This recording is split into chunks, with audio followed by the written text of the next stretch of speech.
What's cooking, adventurers? The class build series is kicking off, starting strong with the Berserker, your monster truck for basic attacks. Today I'll break down my personal PvE build, plus give you the full lowdown for PvP, so grab your popcorn, settle in and let's dive straight into the chaos.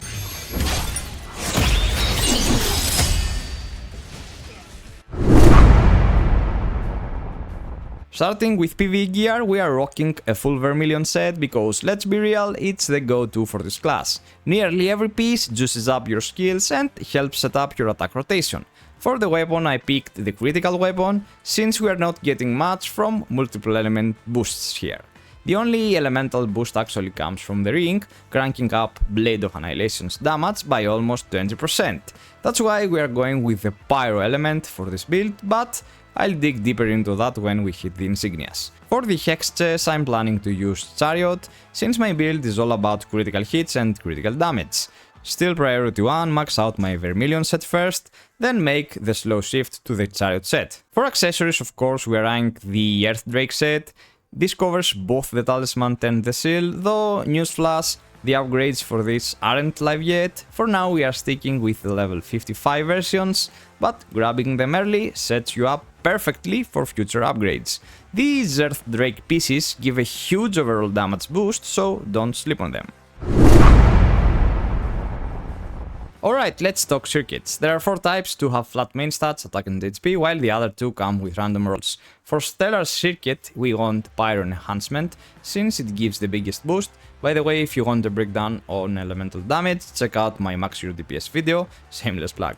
For the last circuit, slap critical damage as the main stat, with most of our gear already boosting critical chance. You'll hit around 70 to 75% overall critical chance. Pushing it higher is just overkill, trust me, you'll still hit like a truck. That's why critical damage becomes the go-to. For substats, here's the priority list: Tier 1, strength and critical damage, Tier 2, attack speed cooldown reduction and critical chance, and Tier 3, flat attack and pyro enhancement. Why these tiers? Strength and critical damage give the biggest percentage gains compared to the rest. Even if things like flat attack look tempting, the actual boost isn't as juicy. So stick to my top picks: strength, critical damage, attack speed and cooldown reduction. Those are the top 4 in my opinion for Berserker. Alright, as it comes to Insignias, for weapon, we are going for Krag. Gain the Pyro Elemental enhancement, as well more Pyro enhancement. For the helmet, we are going for Claudius for more critical damage. For the breastplate, here you have multiple options. I would go again with Claudius for more critical damage. Pants, we are going for Goramos. Damage bonus 4%, all classes skill increase by 1. Gloves, we are going for Hex's Guard Insignia for again critical damage and a tiny boost on our critical chance. However, I also value Ophelia's for the cooldown reduction and the all attribute enhancement, but in our case I think Hex's Guard Insignia is more suited. For shoes, our only option, if we can ever find it, right? The Void Blamatron Insignia, which is really rare, but in case we can land our hands on it, this is the beast for us. Now a secondary option could be the Ancient Guardian Charm for attack speed and cooldown reduction. Now for the necklace, Thunderbolt Striker, more critical damage. For bracers, same goes for the bracers. Thunderbolt Striker, more critical damage. For ring, we are going for Kernos. 180 strength equals to 18% increase on our physical damage. And I'm wondering why this insignia isn't the gold one, as it gives way too much. Now, for shields, Goramos, again, damage bonus 4%, and our early skills will be increased by 1 level, and we're using all those early skills, so it's a huge boost for us as well. Talisman, we are going with the Tower Shield, skill damage 5%, and all our skills for level 50, plus 1. Those are my skills for PvE. I'm gonna drop a link on the description so you guys can copy paste in case you want to try out my PvE build. Alright, before we proceed with my PvE rotation, there are 3 skills that we have to talk about. Those skills work in a different way while you cast them on the air with Berserker. First skill is Condemnation Siphon. While you cast this skill on the ground, the full animation goes off and you can't continue with skills or basic attacks. You have to wait for it to end. But if you cast the skill while you are in the air, you can jump and continue your rotation, your skills, your basic attacks, whatever, and the second animation will pop even if you do something else. Second skill is the blades, the channeling skill Berserker has. Same goes for that skill when you use that skill on the air. While you use it on the air, the final animation will be considered as max charge and you will do the same damage. Lastly, we will talk about the slashes. While you cast this skill on the ground, it's very slow and does less damage. While you cast the skill on the air, you do way more damage and the skill animation is way faster. Okay, now moving on with the rotation, there are two key things that you have to know. Savage Fury, which is gonna be our initiation skill.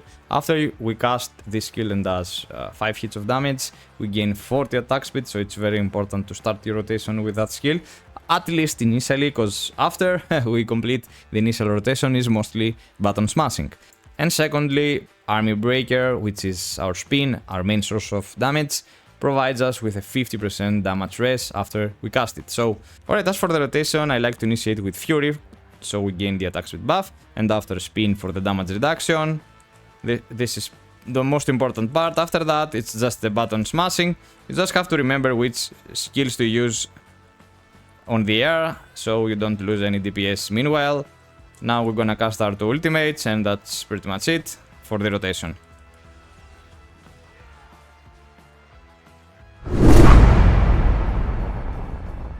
As it comes to PvP, those are my skills for PvP. You don't have to copy-paste them, is more of a personal preference. I'm not gonna deep dive into this video about how to play Berserker. I'm preparing a dedicated video for that. However, it's a starting point that you can use, of course.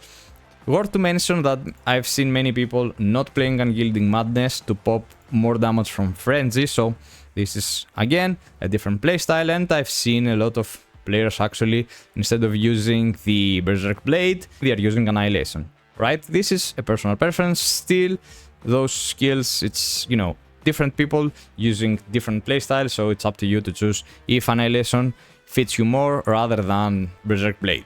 I'm playing a lot mid-air, so I found this skill helpful to keep me on the air a little longer, so that's why I'm using this as well.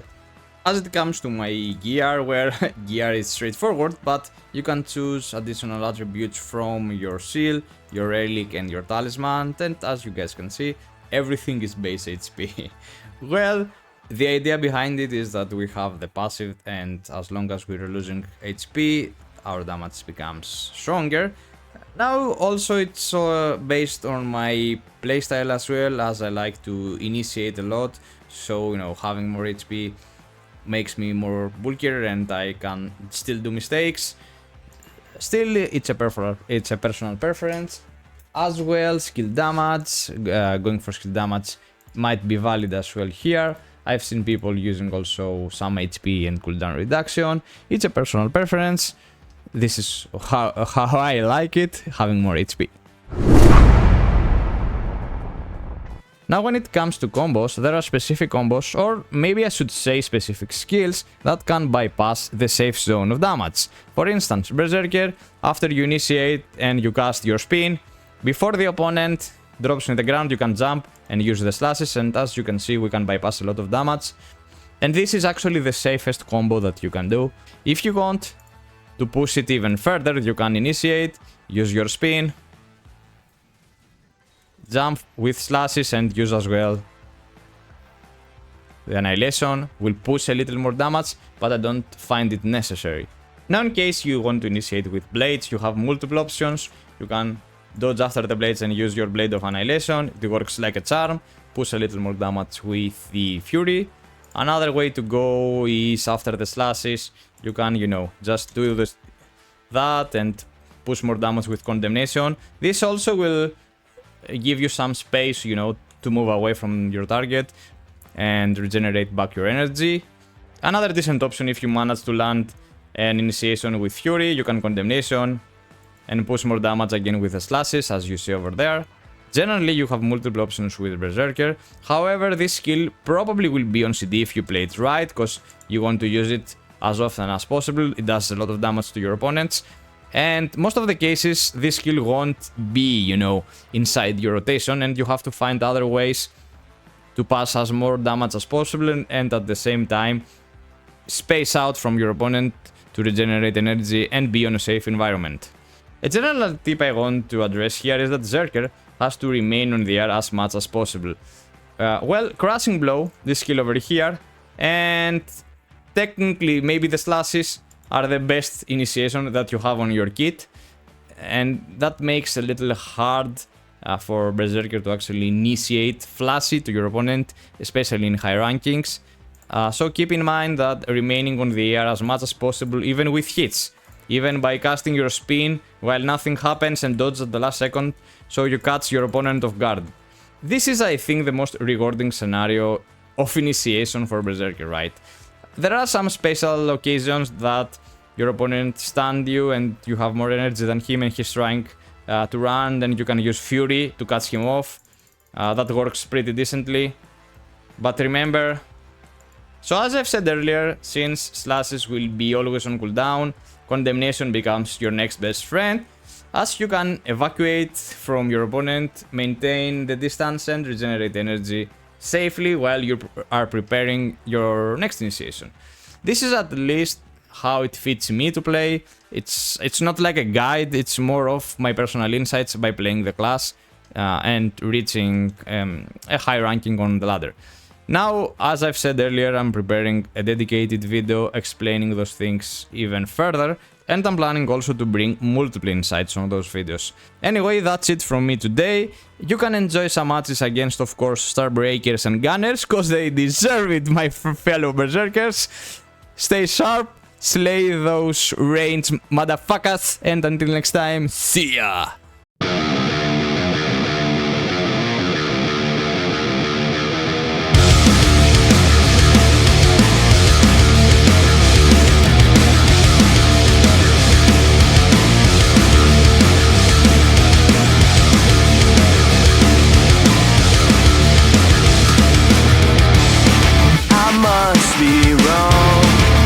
Can't be right, crossing the line, no reason why, just in the way, never the same, wasting time, no reason why. I'll be waiting for the light of day, I'm wide awake, losing faith, lost and fighting for the truth that hides within my mind.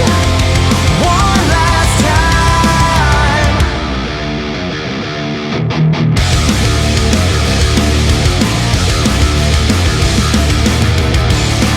I must be wrong. You think I'm blind. So much for trust. So much for trust. You paint your lies in black and white.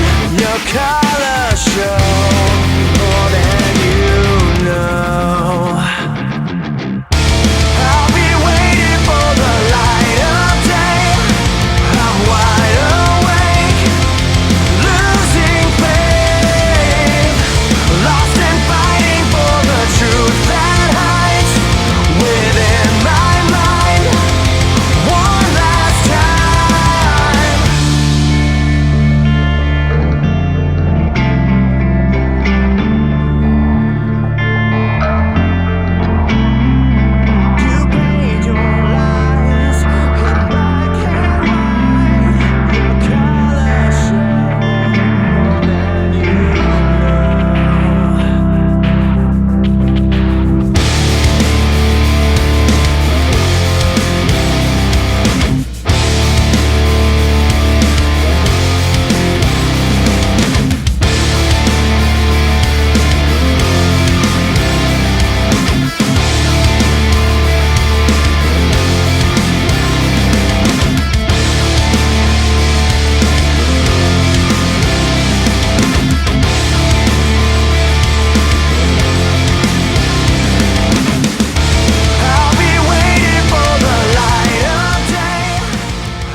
over the edge.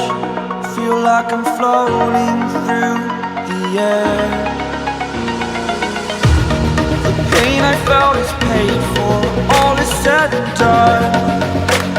Oh, I am restricted, fixed upon the web. I need to kick the habit that my mind is breathing in. Break out, I've got to see. Spent all my life holding all of it closely. I played it innocent, a feel of discontent. I'm finally facing it all, fearless.